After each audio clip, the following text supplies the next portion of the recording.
Hey guys, welcome back. Thanks so much for joining me. And if you haven't subscribed yet, go ahead and click the button. Thanks for hanging out. We'll get to your comments later on in the week, but we really appreciate you and we love chatting with you. So make sure you leave comments, likes, and shares. This was a crazy weekend. A lot happens. I was in Miami with my family celebrating my dear friend, Miss MJ Acosta Ruiz's 40th birthday.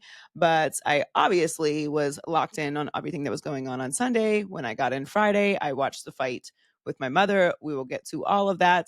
But of course, the Chiefs lost. So we'll start there. Shout out to the 72 Dolphins, still our crown jewel accomplishment of the Miami Dolphins organization. Rest in peace, Mercury Morris, but the streak continues. I did not think that the Chiefs were going to go undefeated, though, so I don't care that the Chiefs lost.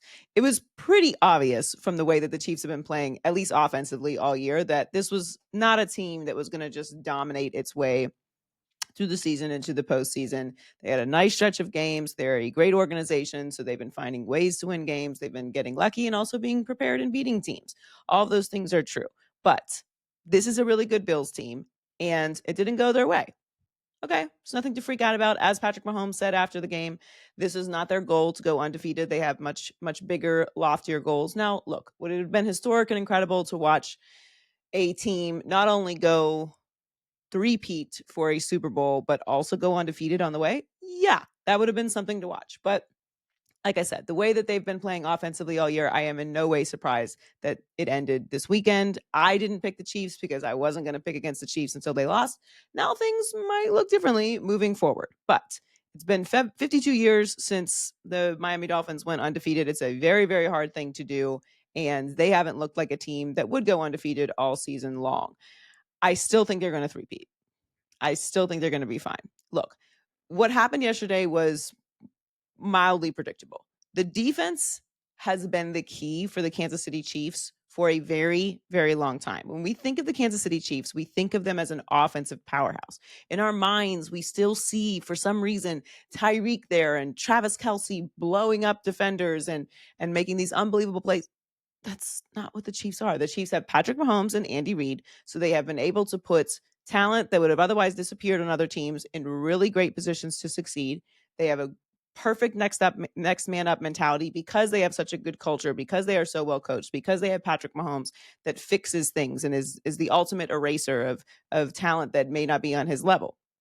Those things can all be true, but they have been winning defensively. It's a lot easier to win when you don't have everything going right, when your defense isn't giving up more than 30 points for almost a year and a half. That's super helpful.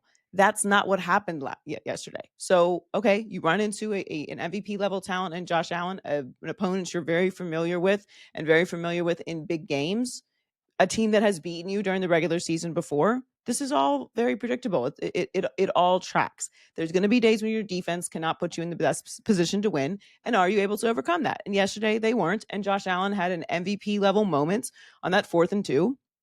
It was beautiful. It's what Josh Allen does, even though it always gives me anxiety.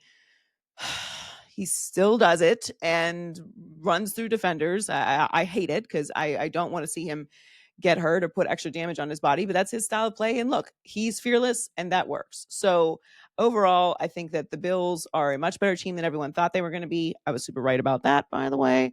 And the Chiefs were not going to go undefeated playing the way that they were playing. It was eventually going to sting them, and it did yesterday. And look, is it a good thing? Is it a bad thing? I don't think it matters. All right. The Chiefs are still 9-1. They're still going to win that division. They're still going to have home games in the postseason, and there's still going to be a problem, and teams are still going to be afraid to have to go to Kansas City and play them. So everything is still in place. It's only a big deal because they were undefeated and because people have been wishing on their downfall and saying, see, I told you so. Okay, this was a regular season game, and I'm glad that Josh Allen level set everyone because he said it before the game and he said it again afterwards. This is a Week 11 game. Okay, this is for the fans. This is for the media. This is for the storylines, for the league. For us, it's just another game, and that is the right mentality to have. Yes, it feels good to get a win against a team that was undefeated, a team that has sent you home 3 of the last 4 playoff runs. Yes, that feels great. to be able to say you got that win, to validate yourself, and you're not even fully staffed. The Bills have lots of injuries on the offensive side of the ball and still look the way that they looked yesterday. So they should feel great about that. Kansas City should reset, think about the way that they've been playing offensively. This is not on the defensive side of the ball, and you know, it was a spectacular game for fans to watch and ended, with pizzazz. That's all you can ask for. It doesn't mean anything when it comes to the postseason. The Bills know that. The Chiefs know that. We need to remember that, although everyone is going to probably overreact today. That being said, this weekend was a heat check for a lot of teams. And this weekend, particularly, may be the one that determines a lot for MVP awards, for seeding, how we assess these teams going into the postseason, because Bills beating the Chiefs, obviously the Chiefs being undefeated, the Bills being a lot better than we thought they were, but we're coming in with a bunch of injuries. Getting that win, huge for them, and does a lot for the Josh Allen MVP conversation, because the Ravens and Lamar Jackson, who is in pole position to win the MVP, lost to my Steelers. Now, I picked the Steelers, and I felt pretty good about that. Obviously, the Ravens and Lamar Jackson and Derrick Henry have been playing amazing, but it's strength versus strength. The Steelers have a Super Bowl level defense. The offense is still building its way up, which you saw yesterday with Boswell having to have six kicks. But look, Lamar Jackson, he can't be the Steelers. Like they have his number for whatever reason. And I'm sure it's very frustrating for him, but I do think it brings him back to the pack when you're talking about the MVP conversation. Ravens are obviously still a very good team. They're going to be in the postseason, and Lamar Jackson is still having an incredible year. But both of those teams can walk away from that game feeling like, okay, we have a Super Bowl level defense. We're going to need to still step up offensively. They still have work to do. That Russell Wilson pick, that having that many field goals, that's not acceptable. Got the win, but we don't want to be in that conversation of just getting the win, especially at this point in the season. And then the Ravens not being able to beat the Steelers, I think, is a pretty big deal. So that's going to say a lot for the division and for where both of those teams are right now. The Packers beating the Bears. Obviously, the Bears just fired Shane Waldron. We'll get to that in a little bit. But the Packers are still like this team that's just kind of under the radar. Just like, okay, no one's talking about us. We're good. We're finding ways to win. And we're good. We're here. But we're just not being talked about. They're going to be a sneaky one going later into the season. And then the Eagles obviously beating the Commanders on Thursday night. I thought the Eagles were going to win that game. Jaden Daniels obviously having an amazing season, but the Eagles are shaping back into the contenders that they were a few years ago, and they are a very, very scary team. So the updated Super Bowl odds, the Lions just destroyed Jacksonville, and Jared Goff was on my bench for fantasy. Fantasy is ruining my life this year. The Lions have the best Super Bowl odds, and they should. They're the best team in the NFC. They could very, very easily argue for the best team in the league. I think they are the best team in the league this week. I mean, what they did to Jacksonville was unspeakable. Chiefs are the second best odds, and the Ravens, Bills, and Eagles. This postseason is going to be incredible. There's the gap between good and bad is really starting to be a canyon. And these teams a lot of teams that we thought were going to be good this year are shaping up to be real contenders at this point in the season. Then that's really exciting. A team that we thought was going to contend that is not going to be able to contend is the Bengals. The Bengals had a little boost there, a little burst of excitement that they might be able to climb their way back into contention, and then they lost to the Chargers. And now the frustration is starting to set in. Jamar Chase, after the game, called out his head coach. He said, "How do I do it? I don't know. Ask Zach, ask the coaches. Don't ask me. It's not my job. I play football on the field. I don't call plays for us." Yeah, you never want this. This is how you know things are really starting to fall apart. Frustration is really starting to set in when we are pointing fingers, when we're blaming coaches. The conversation about Zach Taylor has been going on pretty much all season, with them having an incredibly slow start yet again and now trying to climb back in it. And then, of course, they also had massive missed kicks yesterday from their kicker, Evan McPherson. And he also said about him, he knows how to make those kicks. That's why we pay him those big bucks.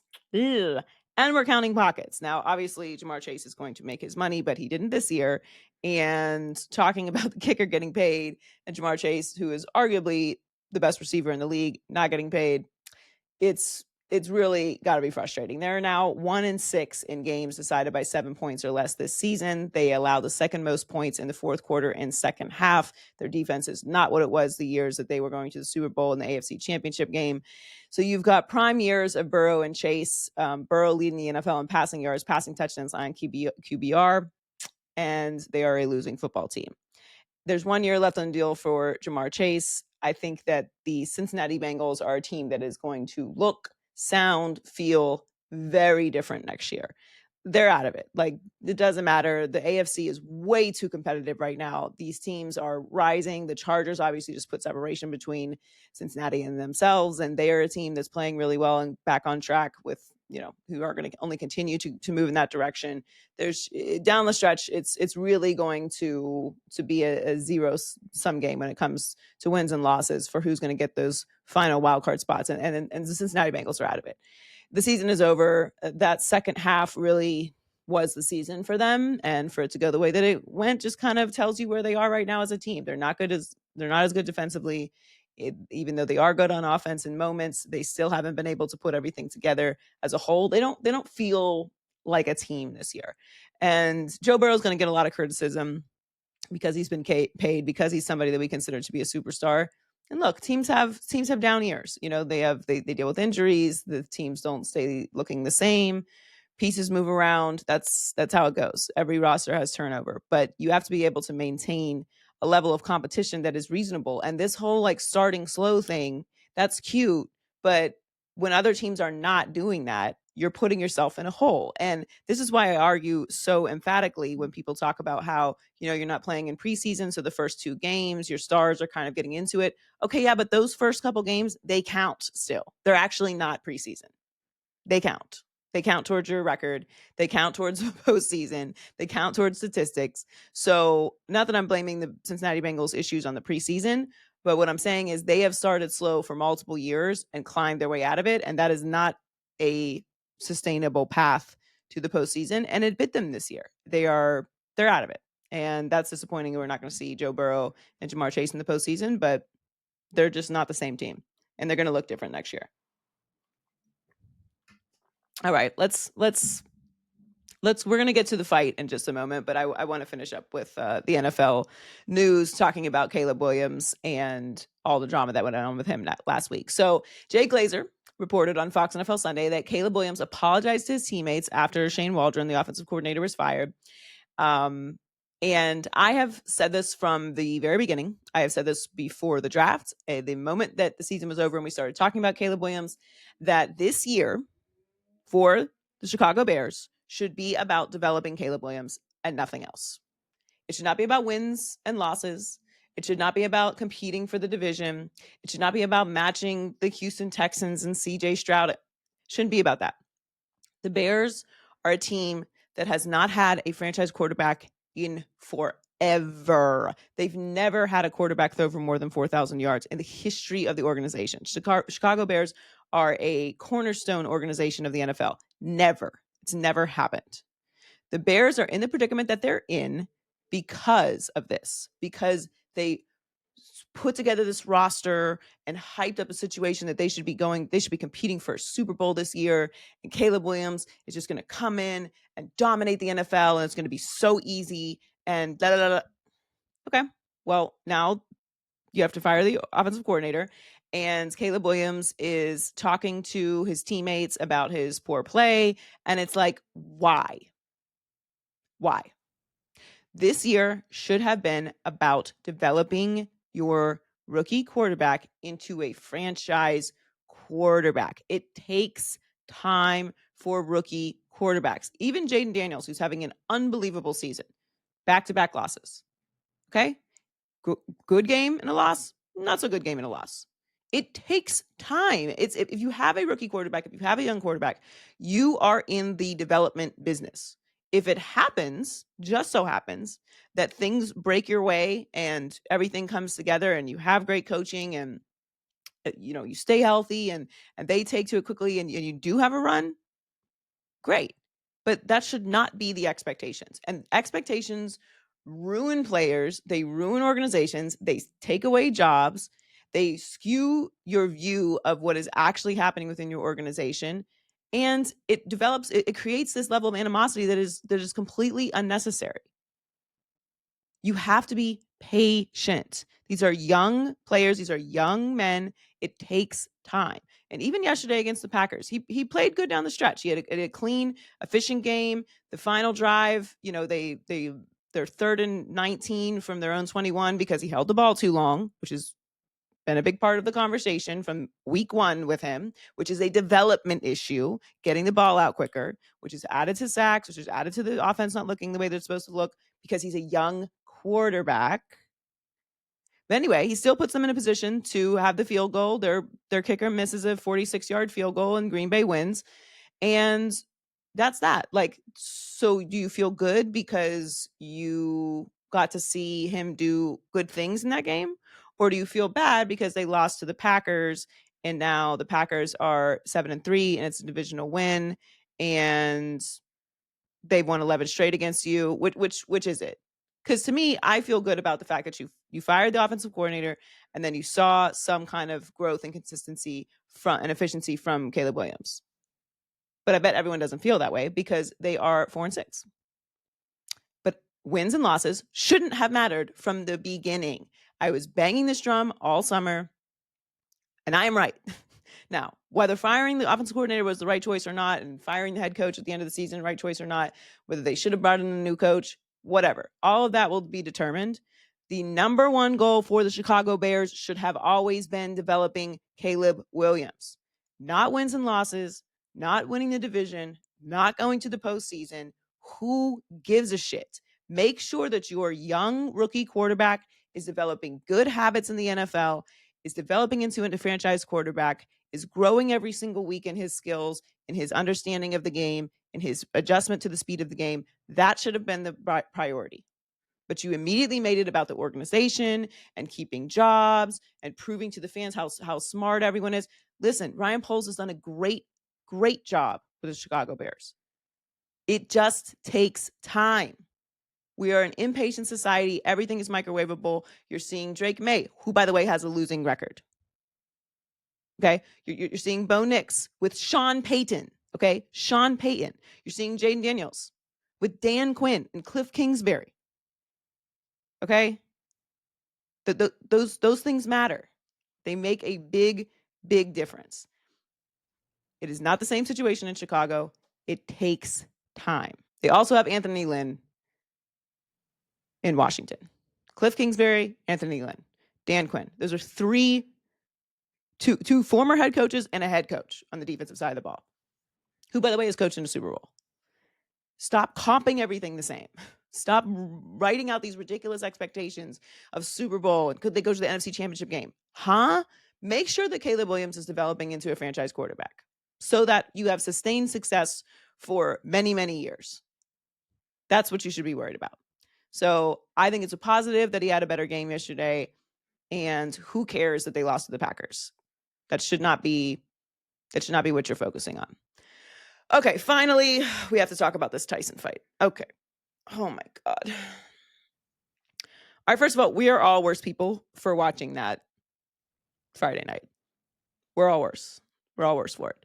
I appreciate the entertainment factor. I appreciate that everyone was doing the same thing, and experiencing the same thing. 60 million people watched that. So it was a moment. In a time of division, we all came together to watch Jake Paul throw punches against a 58-year-old Mike Tyson. Within seconds, it became very obvious that this was a very unserious thing. As you guys know, one of my boundaries for 2024, I don't participate in unserious. Not cloaked as serious. If it's an unserious and we're being unserious, great. But if it's unserious and we're supposed to be serious about it, I don't want to do that. I don't want to validate unserious things. And that was an unserious thing. Did not feel good. My stream worked perfectly. But I'm done with these Jake Paul fights. I'm done. Until you fight an actual boxer, I don't care. I'm no longer interested. That was the final straw for me. The pomp and circumstance, the production, the WWE, Kate Abdu was brilliant. Everything about it was big and felt important and it was gorgeous. I love a big production. Okay. And Netflix is going to do that. And they did it brilliantly. And I couldn't believe how many people were in that stadium. I mean, that is an astonishing feat and like a real accomplishment. And the fight was nonsense. So I'm not doing it with him anymore. I get it. You got the bit. You got me. You got all of us. We were all in it. We were sold, and it's gonna be a no for me. You're not gonna play in my face again. I don't care about this. If people still do, that's good for them. But that was not what I wanted to see. And look, I wasn't gonna pick Jake Paul over Mike Tyson, but yeah, you know when something is not for real, and that was not for real. He needs to fight real boxers, someone legit, someone his age, someone healthy, someone who is coming up the ranks of the actual boxing circuit. Don't tell me real boxers don't want to fight him. He is bringing in millions and millions and millions of dollars. This is what they do for a living. People will fight for money. That's the point of being a professional boxer. And that's who he needs to fight. Okay. Sell the fight. Just do it. It's not going to be Tyson Paul. Okay. It's not going to bring in 60 million people. But if you are going to continue to pull this, I don't care about the I'll challenge you. I don't care. I don't want to see you fight a UFC fighter. I don't want to see you fight a 58-year-old Mike Tyson. I don't care. I don't care. If it's not a boxer, I'm out. I'm out. I get it. People might still do it. Good for you. People make choices. That's good for you. Me personally, as someone who actually enjoys watching good competition, that was not that. And I'm not going to be I'm not going to give more of my time to that. No more of my time will be going to that. My time is precious and expensive. It's not going to go to that. So, love the production. Shout out Kate Abdu. That's my girl. She killed it. Looked beautiful. The music, the Phil Collins, like all of it. Mwah. The fight? No. That's not the product. That is not the product. He knew that wasn't the product. So I get it. Everyone made money. Good for them. But personally, I'm not gonna be watching no more of that. When it's a real fighter, let me know. I'll tap back in. I want to see how Jake Paul does against an actual fighter in the actual boxing circuit who's actually coming up, who has actual fights under his belt. All of those things. Other than that, no. I've got other things to do. I've got cocktails to drink. I've got places to be. I can't do it. That's it. Thanks so much for joining me today. Make sure that you subscribe and share and like and comment. We appreciate you. We'll check in with you guys later this week and get to your comments from YouTube. So if you have a question or you have a topic that you want me to hit, put it in the comments and we will get to it later this week. Bye, guys.